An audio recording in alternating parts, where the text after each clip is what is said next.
Hello my dear student, आप सभी लोगों को मेरा प्यार भरा नमस्कार। हम लोग भौतिक विज्ञान में सेकंड चैप्टर पढ़ रहे थे जिसका नाम है वैद्युत फ्लक्स तथा गॉस का प्रमेय।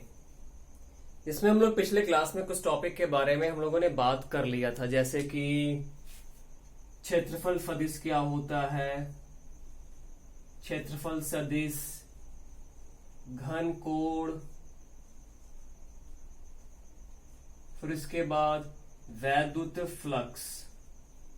इन सब चीजों के बारे में हम लोगों ने पिछले क्लास में बात कर लिया था और उम्मीद करते हैं कि मैंने आप लोगों से रिवीजन करने के लिए बोला था और आप लोगों ने रिवाइज जरूर किया होगा, ताकि आपको आज का जो भी टॉपिक है उसको आप अच्छे से समझ सकें।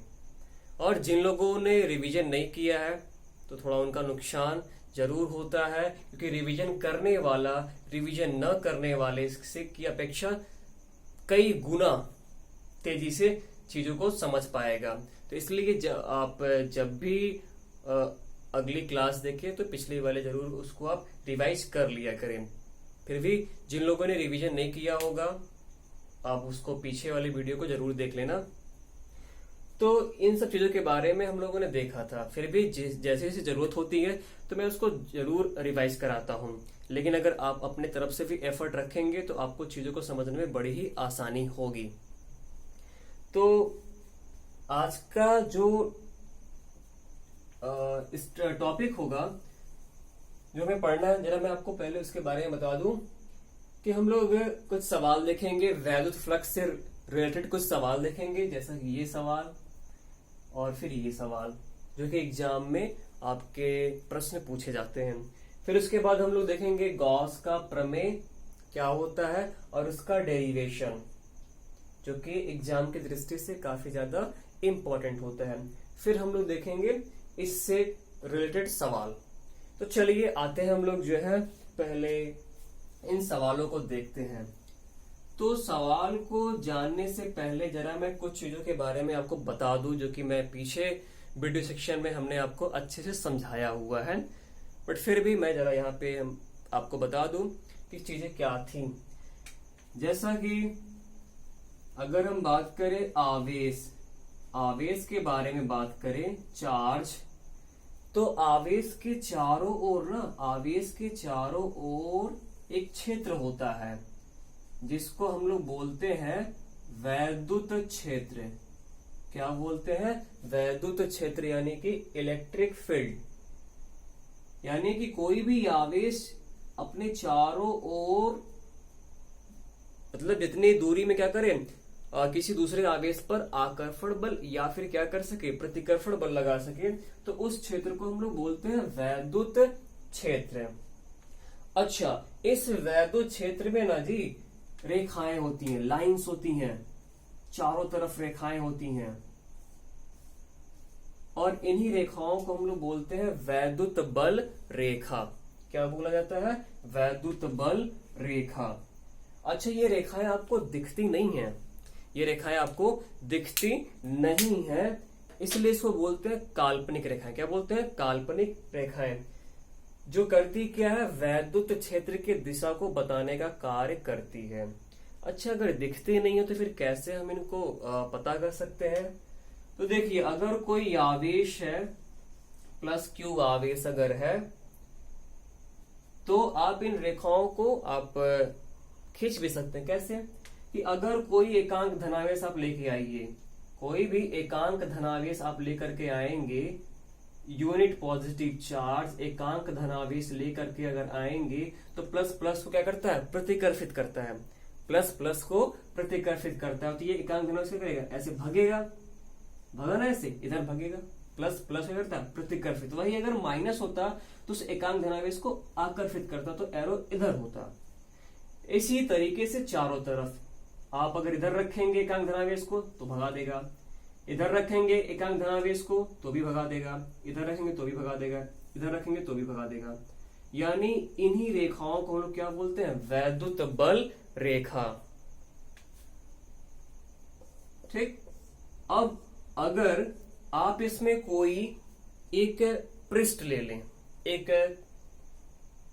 तल ले लें तो उस तल से गुजरने वाला, मान लीजिए मैंने ये मेरी हथेली है, इसी को मैंने यहाँ रख दिया यहाँ पे, चलिए मैंने अगर बना दिया ऐसे, तो ये जो तल है, तो इस तल से गुजरने वाली बल रेखाओं की संख्या को, यानी जो तल है इस तल से गुजरने वाली बल रेखाओं की संख्या को हम लोग क्या बोलते हैं, वैद्युत फ्लक्स। क्या बोलेंगे, वैद्युत फ्लक्स। तो इस तल या इस पृष्ठ से संबंधित वैद्युत फ्लक्स का मान कितना है, अगर मैं कहूं तो 1 2 3, ये सारे वैद्युत फ्लक्स में नहीं आएंगे। यानी इस पृष्ठ के लिए या इस पृष्ठ से संबंधित इलेक्ट्रिक फ्लक्स का मान कितना होगा, 1 2 3, क्योंकि ये 3 रेखा इससे होकर के गुजर रही हैं। तो ये आपका सिंपल सा मतलब था, आवेश, फिर वैद्युत क्षेत्र, और फिर आपका ये वैद्युत फ्लक्स। ठीक है, यहीं पे मैं आपको एक चीज और बता दूं कि जो भी आवेश रखे जाते हैं किसी दूसरे आवेश के पास, तो अलग अलग बिंदु पे रखने पे बल अलग अलग होता है, अलग अलग बिंदु पे रखने पर बल अलग अलग रखता है। ठीक उसी प्रकार जैसे चुंबक है, तो चुंबक को आप इतनी दूरी पे रखेंगे तो अलग बल आपको एहसास होगा, इतनी दूरी पे रखेंगे तो अलग बल, और इतनी दूरी पे रखेंगे तो अलग बल एहसास होता है। ठीक है, यानी अलग अलग बल बिंदु पर बल का पावर क्या होता है, अलग अलग होता है। तो यहीं पे आपको आ जाता है वैद्युत क्षेत्र की तीव्रता, यानी वैद्युत क्षेत्र की तीव्रता भी आ जाती है। ठीक है, तो वैद्युत क्षेत्र की तीव्रता को किससे हम लिखेंगे, यानी ये सब शब्द कुछ आएंगे वैद्युत क्षेत्र की तीव्रता को E से, और मैं बात करूं वैद्युत फ्लक्स के बारे में, तो वैद्युत फ्लक्स को हम लोग किससे लिखेंगे, फाई से या फाई बी से। किससे लिखेंगे, फाई से या फिर फाई बी से, क्योंकि यहाँ बी का मतलब जो है, सॉरी माफ कर दीजिएगा साहब, यहाँ पे बी नहीं, फाई ई। ठीक है, वहीं बस सावधानी हटी और दुर्घटना घटी, क्योंकि एक्चुअली में फाई बी भी आगे आएगा। फाई बी को बोलते हैं चुंबकीय फ्लक्स। क्या बोलते हैं, चुंबकीय फ्लक्स। ये किससे रिलेटेड है, वैद्युत आवेश से, वैद्युत फ्लक्स। और फिर आपका आगे आपको जानने को मिलेगा चुंबकीय फ्लक्स, जो किससे संबंधित होता है, चुंबक से संबंधित होता है। तो ये आपका, ठीक है, तो चलिए, यानी ये कुछ वर्ड जो है, इन शब्दों का मतलब आपको समझना बहुत ज्यादा जरूरी होता है, और इन सब के बारे में मैंने पिछले वीडियो सेक्शन में पूरा डिटेल में बात किया हुआ है, आप उसे जरूर देख लेंगे अगर जिनको अभी समझने में परेशानी होगी। ठीक, तो चलिए अब आते हैं हम लोग सवाल पे।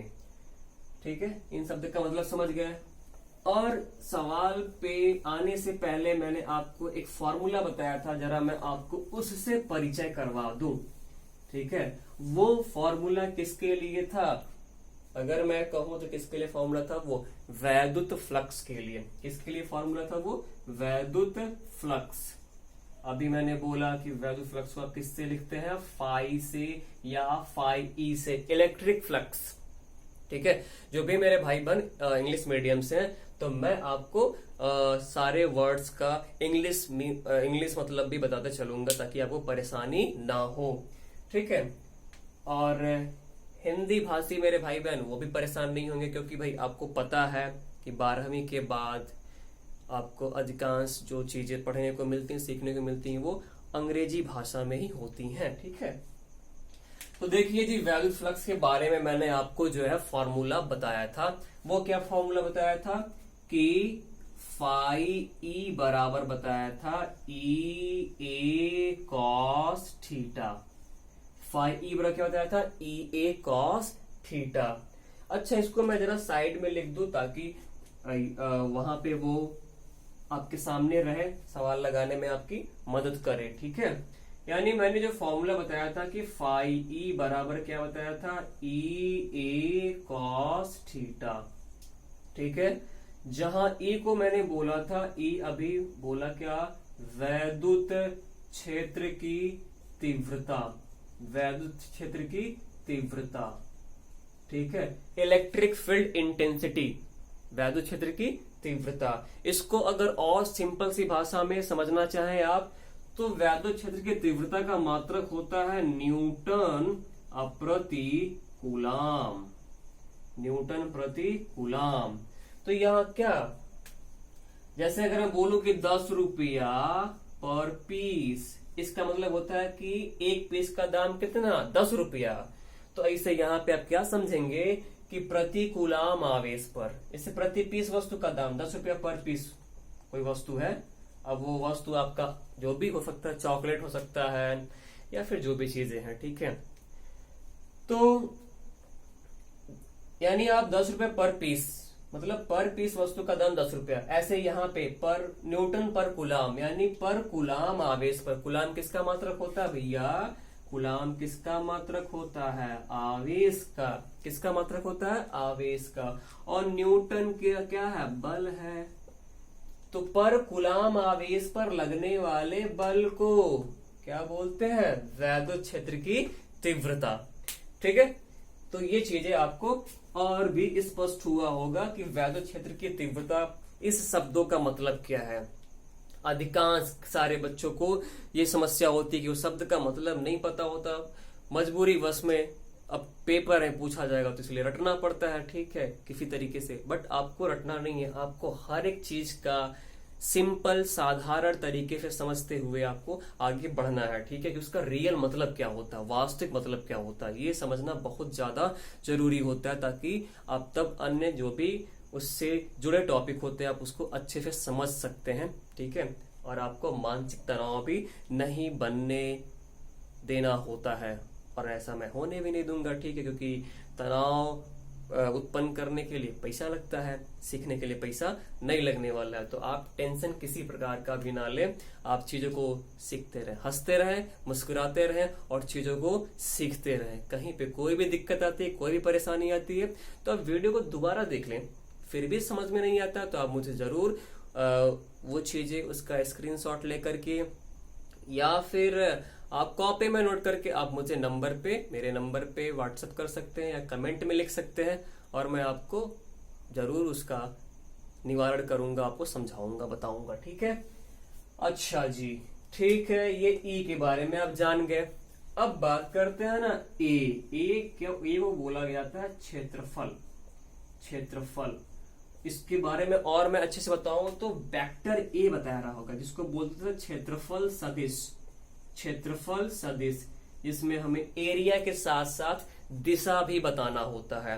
एरिया के साथ साथ क्या बताना होता है, दिशा बताना होता है, ठीक है। जैसे मैंने अगर ये पेज ले लिया, ये पेज कैसा है, पेज आपका आयताकार है, तो आयत का क्षेत्रफल क्या होता है, लंबाई गुणे चौड़ाई, ठीक। और इसकी दिशा हमेशा क्षेत्रफल दिशा कैसे बताते हैं, तल के लंबवत बाहर की ओर। और जब आप तल के लंबवत बाहर की ओर कर रहे हैं तो किधर बन रहा है, ऊपर की ओर। लेकिन वहीं अगर आप नीचे वाले तल की बात करें तो मान तो वही होगा, लंबाई गुणे चौड़ाई, लेकिन क्षेत्रफल दिशा तल के लंबवत बाहर की ओर, मतलब नीचे की ओर। तो ये ध्यान रखिएगा, हमेशा क्षेत्रफल की दिशा जो होती है, जैसे अगर मैंने ये कोई ले लिया, ऐसे तल ले लिया हुआ है, ये तल चलिए वृत्ताकार ही ले लिया, तो वृत्त का क्षेत्रफल आप जानते हैं पाई आर स्क्वायर, ठीक, यही है वृत्त। अब अगर इस पे बात कर रहे हैं तो दिशा क्या होगा, तल के लंबवत बाहर की ओर। तल के लंबवत बाहर की ओर मतलब ये हो गया आपका क्षेत्रफल की दिशा। तो क्षेत्रफल दिशा कैसे बताते हैं मैंने आपको फिर से दोबारा बता दिया, और आपको इन चीजों को अपने जहन में रखना होगा, ठीक है। तो चलिए जी, यानी ये तो था आपका क्षेत्रफल, और थीटा जो होता है वही वैद्युत क्षेत्र की, ये भी एक आपका फलस राशि है, यानी इसमें भी दिशा होती है, इसमें भी दिशा होती है, और इन दोनों की दिशाओं के बीच के कोण होता है। ऐसे मान लीजिए अगर आपका ए इधर है, या मैं कह दूं कि ई इधर है और आपका ए इधर है, तो इनके बीच जो बनने वाला कोण होगा थीटा, ये आपको सवाल में दिया होगा, ठीक है। तो ये आपका एंगल जो थीटा जो है वो क्या आपका, थीटा जो है वो आपका कोण है, थीटा जो है वो आपका एंगल है, कोण है। तो ये फॉर्मूले के बारे में मैंने आपको बताया था। अच्छा, इसी फॉर्मूले को हम दूसरे तरीके से भी एक लिखते हैं, वो रूप भी हमें जानना होता है क्योंकि उस पे भी आपको सवाल पूछ देते हैं। वो कैसा है जरा देखिएगा, फाई ई बराबर vector E dot vector A, vector E dot vector A, क्योंकि यह फर्स्ट ईयर में एक चैप्टर रहा होगा सदिशों का निरूपण, निरूपण नहीं, सदिशों का विश्लेषण, ठीक है, वेक्टर एनालिसिस करके एक चैप्टर रहा होगा। उसी में एक फॉर्मूला आया रहा होगा कि vector A dot vector B बराबर क्या होता है, ए बी कॉस थीटा। अब यहाँ ए और बी कोई भी सदिश राशि है, ठीक है। अब यहाँ पे ए की जगह कौन है, वैद्युत क्षेत्र की तीव्रता, और बी, अब ये वाला ए क्या है, इस वाले ए का मतलब है एरिया, और ये वाले ए का मतलब कोई भी सदिश राशि, चाहे वो बल हो, चाहे वो वेग हो, चाहे वो आपका संवेग हो, चाहे वो आपका वैद्युत क्षेत्र की तीव्रता। तो यहाँ ए की जगह कौन है, ई है, ए की जगह कौन है, ई है, अब बी की जगह कौन है, ए है। तो अगर आप इसने बराबर इतना लिख सकते हैं तो इतना बराबर ये भी लिख सकते हैं, ठीक है। और इस पे भी सवाल बनते, कैसे बनते, किस तरीके का, वो भी अभी मैं आपको आगे सिखाऊंगा और दिखाऊंगा, ठीक है। चलिए, तो परेशान होने की जरूरत बिल्कुल भी नहीं होती है। ये आप फॉर्मूले के बारे में जान गए। अब हम लोग आते हैं जरा सवाल पे, ठीक, सवाल पे आते हैं। सवाल कहता क्या है, प्रॉब्लम नंबर फर्स्ट, पहला सवाल जो है हम जरा उसको देखते हैं, ठीक।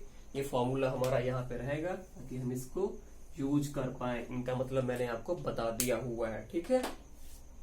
तो देखिए जी, इस सवाल को अगर आप ध्यान से पढ़ेंगे तो एक समान वैद्युत क्षेत्र यहाँ पे आपको चमक रहा होगा, परेशान नहीं होंगे, मैं आपको दोबारा वो बोल देता हूँ। यानी जो वैद्युत क्षेत्र दिया हुआ है, यानी वेक्टर ई का मान, वेक्टर ई बराबर 2i cap plus 3j cap minus 4k cap, ठीक है। ये आपका वेक्टर ई का मान दिया हुआ है, और वेक्टर ए का मान जो दिया हुआ, वेक्टर ए बराबर कितना दिया हुआ, 8j कैप, कितना दिया हुआ, 8j कैप।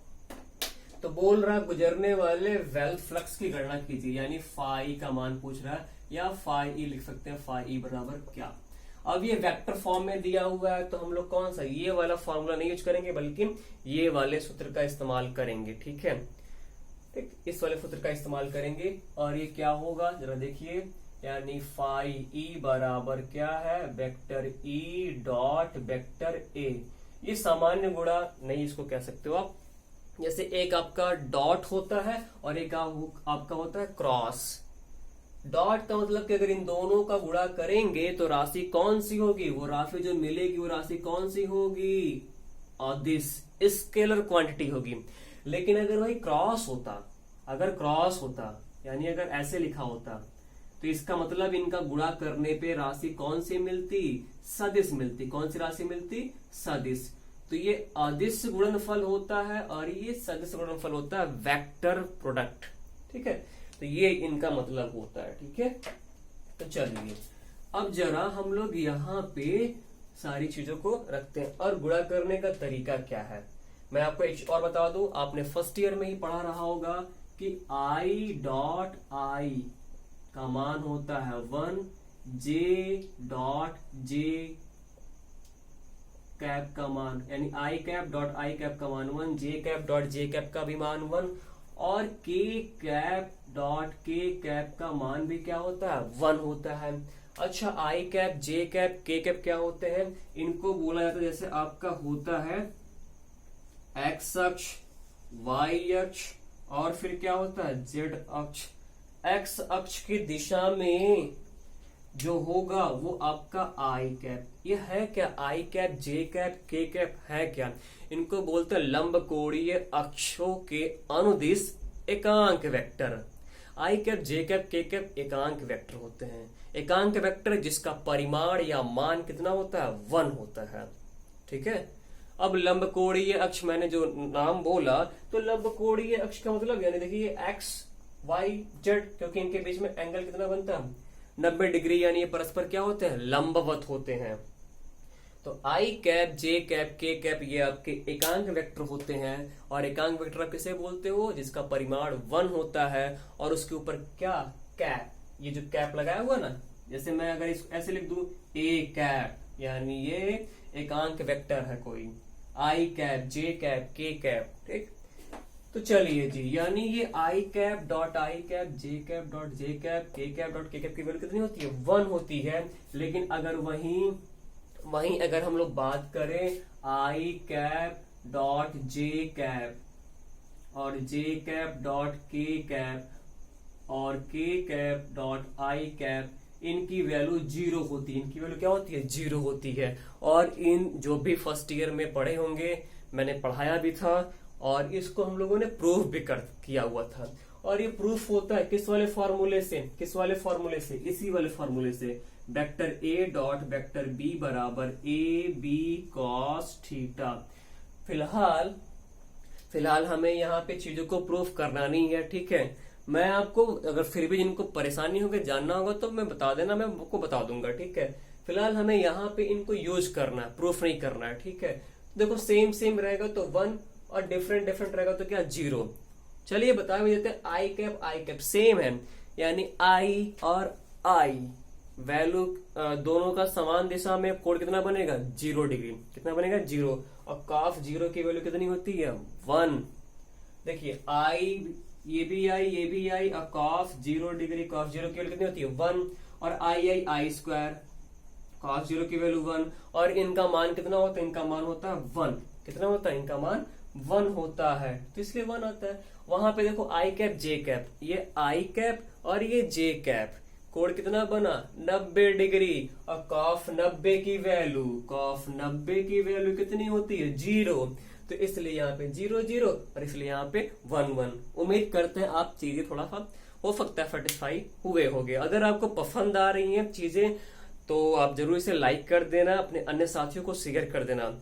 और आप लोगों से निवेदन है कि आप जितने ज्यादा से ज्यादा साथियों को शेयर करेंगे, थोड़ा मुझे भी खुशी होगी कि हाँ काफी लोगों को इसका लाभ मिल रहा है, ठीक है। और आप चीजें बेस सीख रहे हैं, ठीक है। आपको इसमें किसी प्रकार का डाउट नहीं होना चाहिए, ठीक है। चलिए तो यहाँ पे अब आप आसानी से कर पाएंगे। ई की वैल्यू कितनी देखिए जरा, वेक्टर ए का मान 2i cap plus 3j cap minus 4k cap और डॉट ये जो आपका हो गया 8j कैप।